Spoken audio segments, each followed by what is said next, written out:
नमस्कार युवा साथियों, आप सभी का हम स्वागत करते हैं आप सभी के जाने पहचाने कार्यक्रम मंजिल में।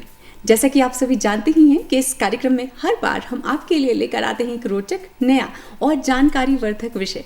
आज का विषय इन सारी चीज़ों से जुड़ा तो है ही, लेकिन हमारे युवा साथियों के लिए खासा आकर्षक भी है। आकर्षक इसलिए क्योंकि आज के दौर में हमारा युवा इसकी ओर सबसे ज़्यादा आकर्षित होता है। तो चलिए आपके सामने हम पर्दा उठाते हैं आज के विषय से। आज का हमारा विषय है प्रशासनिक सेवाओं में उज्जवल भविष्य कैसे बनाया जा सकता है। और इस विषय पर विस्तार से हमें जानकारी देने के लिए हमारे बीच में है करियर एक्सपर्ट श्री अभिषेक चौहान जी। अभिषेक चौहान जी, नमस्कार। नमस्ते। आज के इस कार्यक्रम में हम सबसे पहले तो आपका स्वागत करते हैं और आपसे जानना चाहते हैं कि 21 अप्रैल को सिविल सेवा दिवस मनाया जाता है, वो क्यों मनाया जाता है, उसके पीछे क्या कारण है? जी देखिए, 21 अप्रैल को 1947 में हमारे गृह मंत्री सरदार पटेल साहब, उन्होंने एक सिविल सर्विसेज के पास आउट बैच को संबोधित किया था मेटकाफ हाउस दिल्ली में जी। और उसी समय पे उन्होंने काफ़ी गोल्डन प्रिंसिपल्स और काफ़ी ऐसी चीज़ें बताई थी उनको इंस्पायर करने के लिए जी। और उनका बहुत फेमस कोटेशन जो कि है कि भारत का स्टील स्ट्रक्चर या आधारभूत ढांचा जो है दैट इज सिविल सर्विसेज। तो 21 अप्रैल को इसीलिए हम सिविल सर्विसेज डे मनाते हैं जी। ये तो हुआ 21 अप्रैल के पीछे सिविल सर्विसेज डे मनाने का क्या रीज़न है, वो जो कि हमारे युवा साथी जान ही चुके होंगे। अब हम आते हैं आज के विषय पर कि इस विषय से संबंधित अगर हमारे युवा साथी इससे जुड़ना चाहते हैं, आवेदन करना चाहते हैं, तो सबसे पहले यही जानना चाहते हैं कि इसके लिए न्यूनतम योग्यता क्या रहती है? देखिए, इसके लिए न्यूनतम ग्रेजुएशन चाहिए जी। या आप पासिंग के लास्ट ईयर में हो ग्रेजुएशन के, ठीक है। बाकी अगर हमें बहुत डिटेल में जानना है तो हम नोटिफिकेशन देख सकते हैं, चाहे वो इंडियन एडमिनिस्ट्रेटिव सर्विसेज की हो या फिर हिमाचल की एडमिनिस्ट्रेटिव सर्विसेज की हो, तो पूरे डिटेल हमें वहाँ पे मिल जाएंगे इस बारे में। चलिए, ये तो आपने बात करी कि ग्रेजुएशन के बाद जो हमारे विद्यार्थी रहते हैं, युवा दोस्त रहते हैं, वो इसके लिए अप्लाई कर सकते हैं। बेशक HAS की बात करते हैं, IAS की बात करते हैं। तो अब हम जानना चाहते हैं आपसे कि HAS की अगर हम बात करते हैं तो इसमें एक प्रीलिम्स एग्ज़ाम होता है, एक मेंस रहता है। तो उन दोनों के लिए, उनकी दोनों की तैयारी में कितना समय लग जाता है, किस तरह से तैयारी करनी चाहिए? देखिए, कोई भी एग्ज़ाम हो या लाइफ का कोई भी मुहिम हो जी, तो उसमें सफल होने के लिए आवश्यक है कि हम उसको जान पाएँ जी। जैसे ये एग्जामिनेशन HAS की अगर बात हो रही है जी। तो HAS के पिछले 3-4 साल के हम क्वेश्चन पेपर देखें, चाहे वो प्रीलिम्स के हों या मेंस के हों या ऑप्शनल हों, इवन जो ऐसे के क्वेश्चन हैं, इंग्लिश हिंदी लैंग्वेजेस के क्वेश्चन हैं, वहाँ तक हमें ढंग से देखना चाहिए और उनको समझने के लिए, आत्मसात करने के लिए 3-4-5 दिन लगे, 10 दिन लगे, वो हमें करना चाहिए ताकि हम ये जान पाए कि हमें कितनी गहराई तक पढ़ना है जी, हम और करना क्या चाहते हैं, हमारी दिशा क्या होगी, ठीक है। तो हम अपने रास्ते से भटकेंगे नहीं और हमें ये चीज़ रियलाइज करने में 2 या 3 साल नहीं लगेंगे कि एग्जाम के बारे में समझना कितना आवश्यक है। तो उसके ऊपर समय देना इज मोस्ट इम्पॉर्टेंट जी। तो आपने बताया कि 2-3 साल भी लग सकते हैं अगर हम इसकी तैयारी करते हैं, तो इसमें समय लग सकता है इसको अचीव करने में। और साथ ही साथ आपने बताया कि अगर हमें इनकी तैयारी करनी है तो पुराने पेपर्स हमें डिटेल में उनको स्टडी करना चाहिए, तब जाकर हमें पता चलेगा कि हमें किस तरह से सफलता मिल सकती है इस क्षेत्र में। अब आपसे जानना चाहते हैं, जो भी हमारे युवा दोस्त हैं, ज़रूरी नहीं सारे के सारे युवा दोस्तों को बहुत अच्छा माहौल मिल रहा हो, शहर में रह रहे हो, कोचिंग ले रहे हों, उनके बड़े इस क्षेत्र में हो सकता है कि कुछ हमारे युवा दोस्त ऐसे भी हों जो ग्रामीण क्षेत्र से जुड़े हों, उनकी पृष्ठभूमि ग्रामीण क्षेत्र से हो, सरकारी स्कूल या कहें कि उनकी सामान्य शिक्षा हुई हो, और दूसरे हम कह सकते हैं कि उनके पास जो सामान्य ज्ञान है उसमें भी थोड़ी कमी हो। ये सारी की सारी चीज़ें अगर हम ध्यान में रखते हैं तो क्या ये आड़े आ सकती हैं सिविल सेवा में जाने के लिए अभ्यर्थी के आगे? देखिए, ये एक अच्छी शुरुआत आपको मिल सकती है अगर आपकी स्कूलिंग और आपका GK अच्छा है तो, बट ये बहुत बड़ा फैक्टर लंबे दौर में साबित नहीं होगा। लंबे दौर में आपकी एग्जामिनेशन के प्रति समझ, आपकी मेहनत और आपकी लगन, ये सबसे इम्पॉर्टेंट चीज़ें हैं। तो उनका रेलेवेंस GK और स्कूलिंग का बहुत ही कम है। और बहुत सारे बच्चे ये सोचते हैं, प्री ऑक्यूपेशन कर लेते हैं कि ये एग्जामिनेशन डिफ़िकल्ट होगा, हम कैसे कर पाएंगे, हम इतने स्ट्रांग नहीं है। लेकिन ऐसा बिल्कुल नहीं है। इसमें कंसिस्टेंट मेहनत करना एक स्पेसिफिक डायरेक्शन में, वो ज़्यादा आवश्यक है।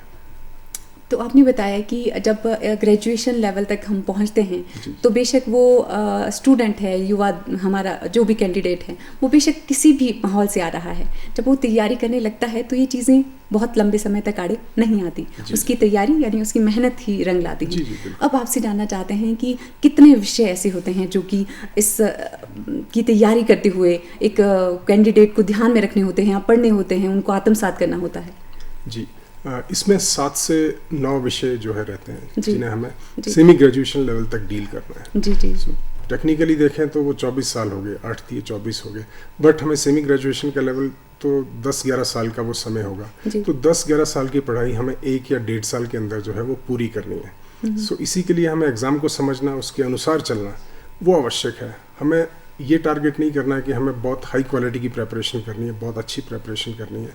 हमें प्रेपरेशन करनी है कि एग्जामिनेशन क्या मांग रहा है, उसका लेवल क्या है, और उसके अकॉर्डिंग चलेंगे तो 10-11 साल की जो प्रेपरेशन है वो हम 1-1.5 साल में कर सकते हैं पूरी। आपने बताया कि इतना लंबा मतलब जो हमने पहले पढ़ाई की है उसका निचोड़ हमें 1.5 साल के अंदर निकालना है, और उस निचोड़ के लिए हमें 7-8 विषय पढ़ने होते हैं जिनको आत्मसात करना बेहद ज़रूरी है। तो ये हमारे अभ्यर्थी पर निर्भर करता है कि वो 1.5 साल में वो कर पाता है या उसके लिए कितना समय वो लगाता है। अब आपसे जानना चाहते हैं हम कि हमारे जो कैंडिडेट हैं, हमारे जो युवा साथी हैं, अगर वो शीघ्रता से सफलता पाना चाहते हैं तो समय नियोजन यानी टाइम टेबल का कितना महत्व रहता है कि वो अपने समय को भी एक दिशा के अनुसार प्रयोग में लाएं?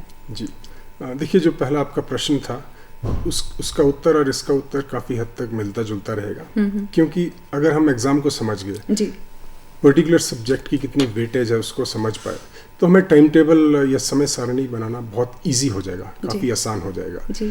तो जैसे एचएस की बात करें 2 मिनट के लिए, तो सबसे ज़्यादा वेटेज जो रहता है वो साइंस टेक्नोलॉजी एनवायरनमेंट का रहता है। 17-18 क्वेश्चन रहते हैं। हिमाचल के रहेंगे कोई 20 क्वेश्चन रहेंगे।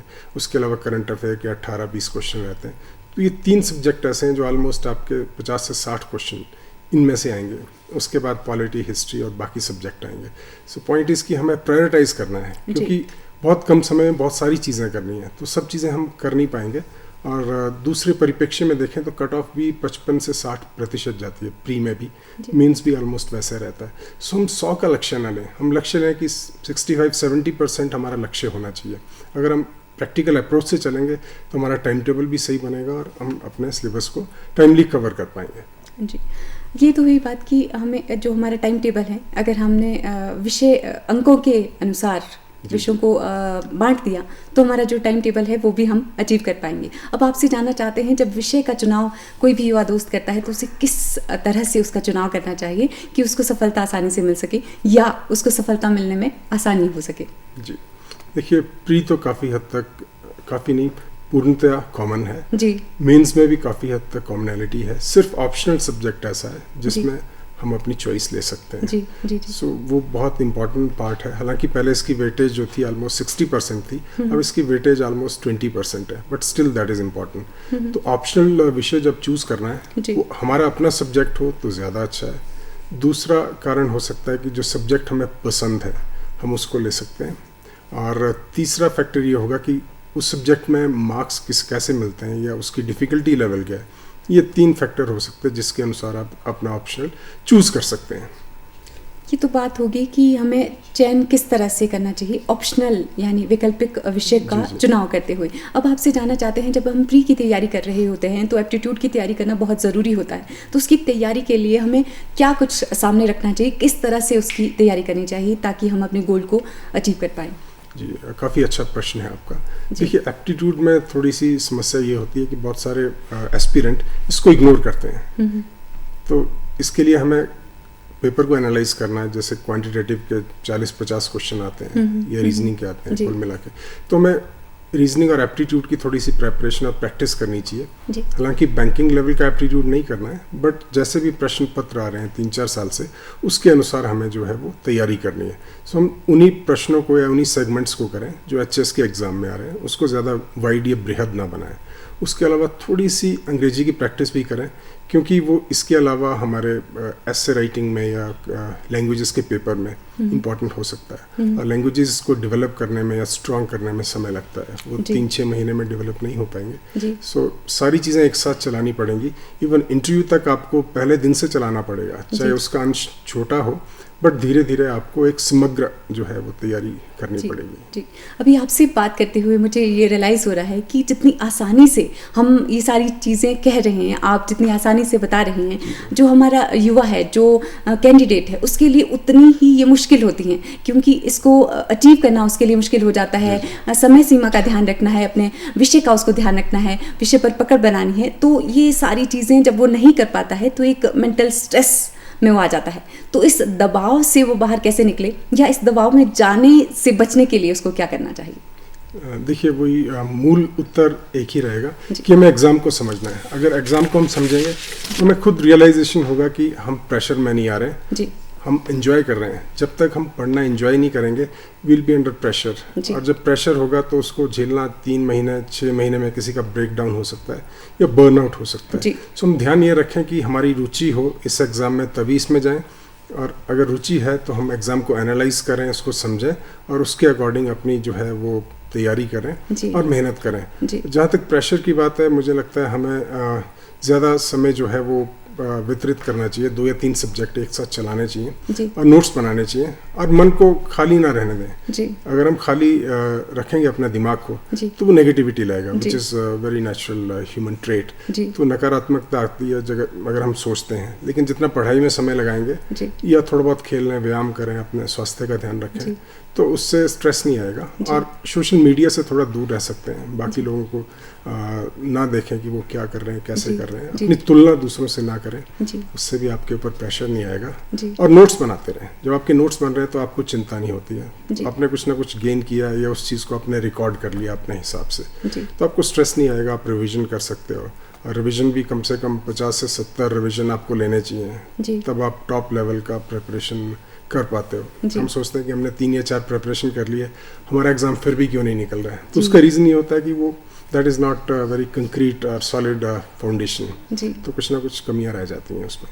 जी, आपने बहुत ही अच्छे से बताया कि जो हमारा युवा है वो अगर अपना टारगेट अचीव करना चाहता है तो कहाँ कमी रह जाती है, कि हम सोचते हैं कि हमने जितना दिया है वो इनफ है, लेकिन वो इनफ नहीं रहता, और कुछ उसमें हमारी तरफ से मेहनत जाना, हमारी डेडिकेशन जाना ज़रूरी रहती है, तो जाकर हम अपना टारगेट अचीव कर पाते हैं। और साथ ही साथ हम अपने युवा साथियों से भी कहना चाहते हैं, अगर आप इस दौर में जब भी आप किसी भी करियर ऑप्शन को ऑप्ट करते हैं, अगर आप स्ट्रेस फील करते हैं, तो जैसे कि हमारे विषय विशेषज्ञ ने आज हमें बताया कि आप इससे बचने के लिए, स्ट्रेस से बचने के लिए योग कर सकते हैं, व्यायाम कर सकते हैं, एक्सरसाइजेज कर सकते हैं, म्यूज़िक सुन सकते हैं, और अपने समय को अपने विषयों के हिसाब से वितरित कर सकते हैं, ताकि आप एक ही विषय के साथ ना जुड़कर बार बार अलग अलग विषय के साथ जुड़ें और उसको पक्का करते चलें।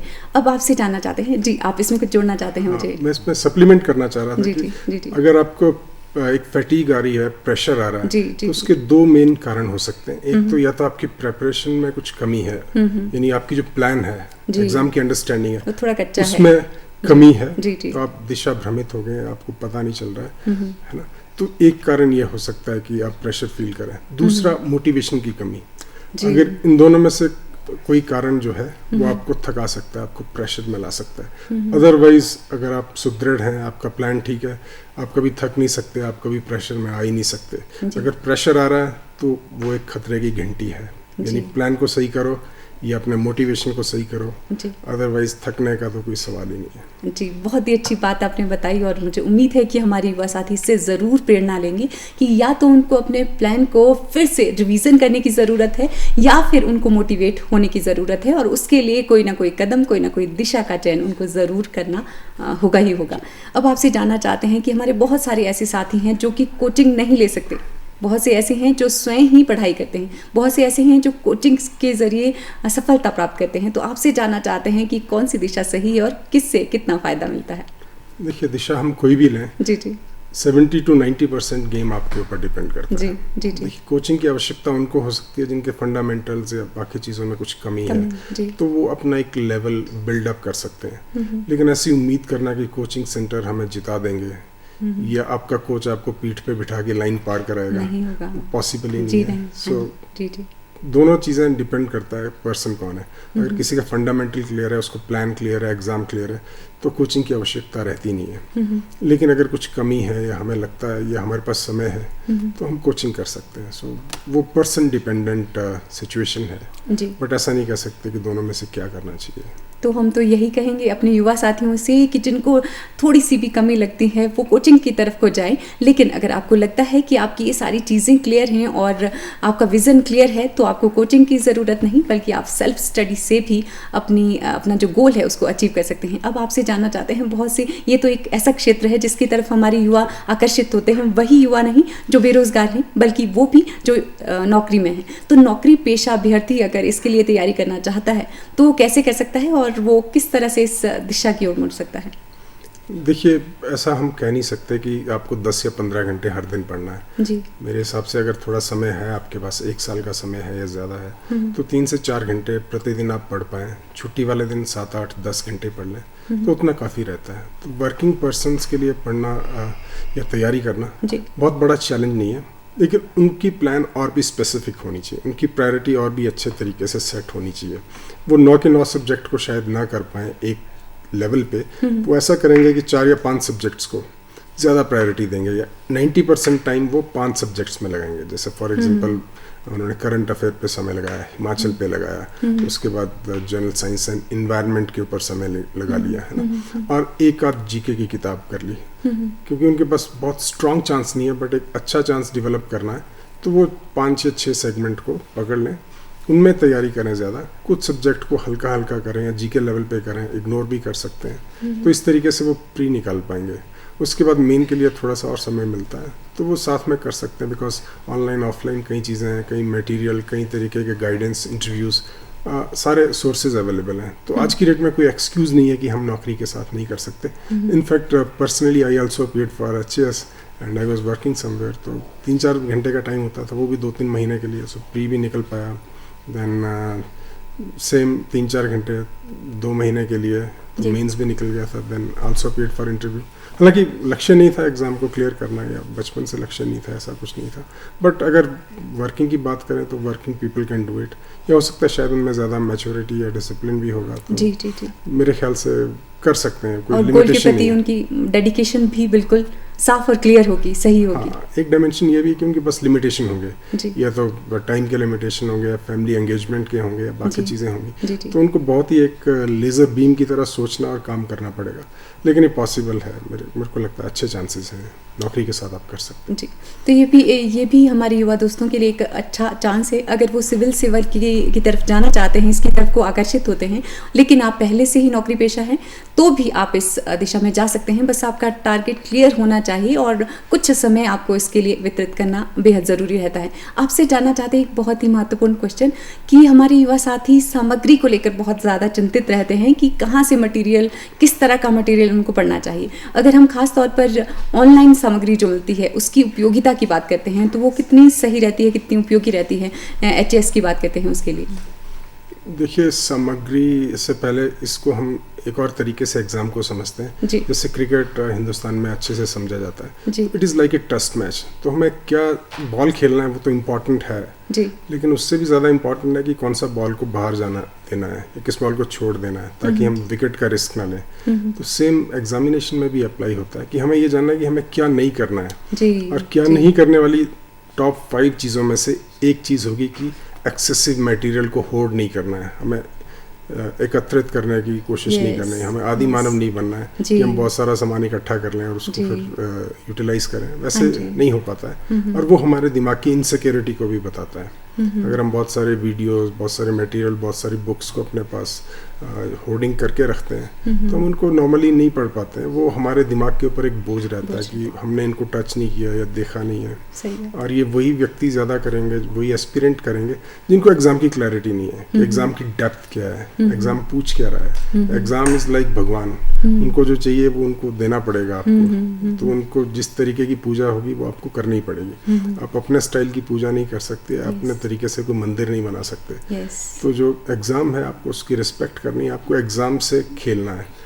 आपको ज्ञान के साथ नहीं खेलना है। ज्ञान इज़ लाइक गॉड। भगवान से आप नहीं जीत सकते, आप एग्ज़ाम से जीत सकते हो, लेकिन एग्ज़ाम को हम समझे तो सही। तो बहुत सारे बच्चे ये गलती करते हैं कि 3-3 साल उनको ये रियलाइज़ करने में लग जाते हैं कि एग्ज़ाम है क्या, मांग क्या रहा था, हम कुछ और ही कर रहे थे और ये हुआ कुछ और, इसलिए हम फेल कर रहे हैं। हालांकि वो स्ट्रांग होते हैं, उनके communication skills, hard work, everything is perfect, but वो नहीं हो पाता बिकॉज वो at the first place exam को कभी समझे ही नहीं या समझना आवश्यक नहीं उनको लगा।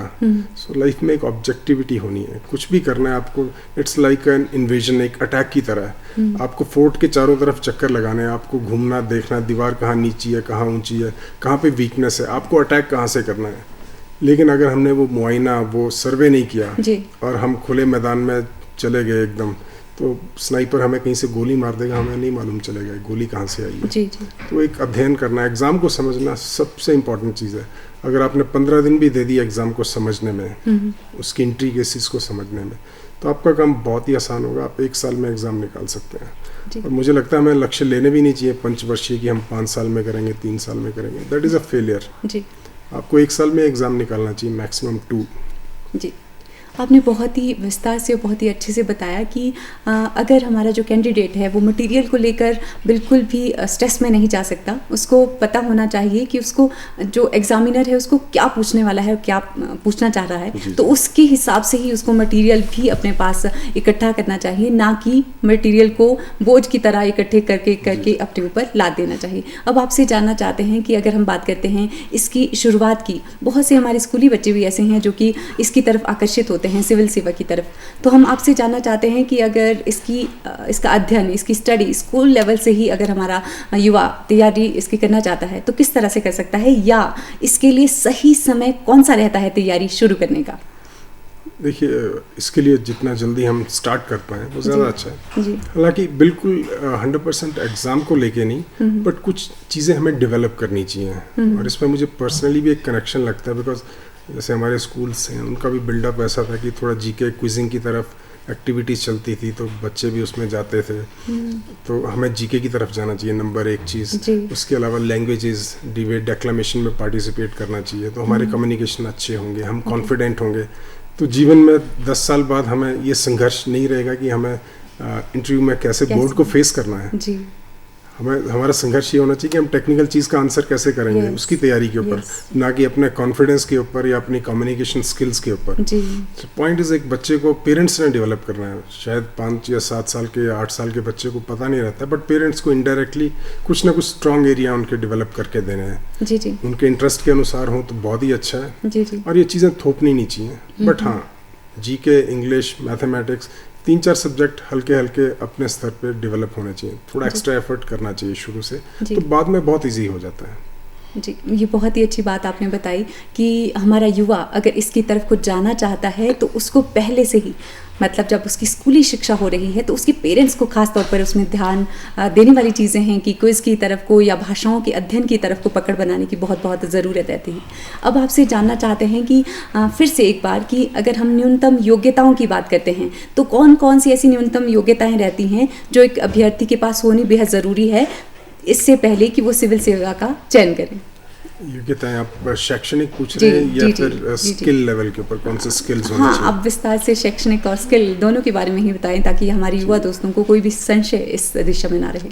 देखिए, ग्रेजुएशन तो एक रिक्वायरमेंट है। हालांकि लास्ट ईयर ऑफ ग्रेजुएशन में आप अप्लाई कर सकते हैं एग्जामिनेशन को। और जहाँ तक सॉफ्ट स्किल्स की बात है या टेक्निकल स्किल्स की बात है, तो सॉफ्ट में मुझे लगता है कि communication skills, whether they are spoken और रिटन, दोनों स्ट्रांग होने चाहिए। क्योंकि जैसे ऐसे 100 नंबर का है, तो आपके रिटन स्किल्स अच्छे हैं तो आप 0 पे स्टार्ट नहीं करोगे। आप 1-2-3 महीने में आप टेक्निकल प्रिपरेशन करोगे। आप अपनी अंग्रेजी या फ्लो बनाने में ऐसे कैसे लिखते हैं, उसमें आपको एफर्ट नहीं लगाना है, तो आपका बेस बना हुआ है। तो इस तरीके से इंग्लिश के ऊपर और हिंदी के ऊपर ध्यान देना पड़ेगा। हिमाचल के बहुत सारे अभ्यर्थी जो हैं वो हिंदी या इंग्लिश में फेल हो जाते हैं, डिस्क्वालीफाई हो जाते हैं। उनके पेपर कमीशन नहीं चेक करेगा, दे आर कंपल्सरी पेपर्स। तो इंग्लिश और हिंदी के ऊपर काम करना है।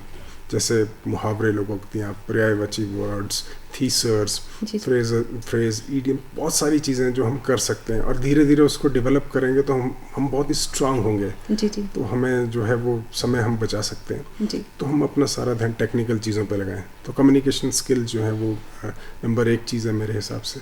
Number 2 is GK.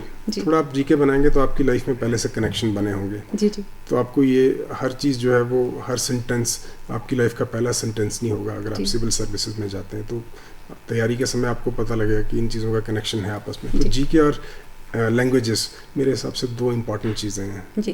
कार्यक्रम के अंत में हम आपसे जानना चाहते हैं कि हमारे युवा साथी जो सिविल सेवा की ओर जाना चाहते हैं उनको क्या संदेश आप देना चाहते हैं, किस तरह से आसानी से बिना स्ट्रेस में जाए वो अपने गोल को अचीव कर सकते हैं? देखिए, अगर एक ही शब्द कहना है तो मुझे लगता है लग्न वो शब्द है जी। जो इंडियन कल्चर सिस्टम का एक बहुत इंपॉर्टेंट वर्ड है। इवन एस्ट्रोलॉजी में भी जो है लग्न is like most important house. तो लग्न होनी चाहिए। उसके बाद नंबर 2 इज़ प्लानिंग। आपको अच्छे से करना है। प्लानिंग तभी कर पाओगे जब एग्ज़ाम को आपने अच्छे से टैकल किया है। And last and very important thing is making notes, क्योंकि इतनी सारी इन्फॉर्मेशन है, इट्स लाइक ह्यूज, ह्यूमंगस। तो आपको अपने नोट्स बनाना है। 100 पेज आपने पढ़ लिए, 10 पेज के आपके नोट्स होने चाहिए और उनको रिवाइज करो। आप 70 रिवीजन एक किताब का नहीं कर सकते, लेकिन एक किताब के एक बारी में नोट्स बना लिए तो उसके 70 रिवीजन आप कर सकते हो। वो आपको बहुत अच्छी एज दे सकते हैं। मेरे ख्याल 3 फैक्टर हो सकते हैं जो सबसे इम्पोर्टेंट है।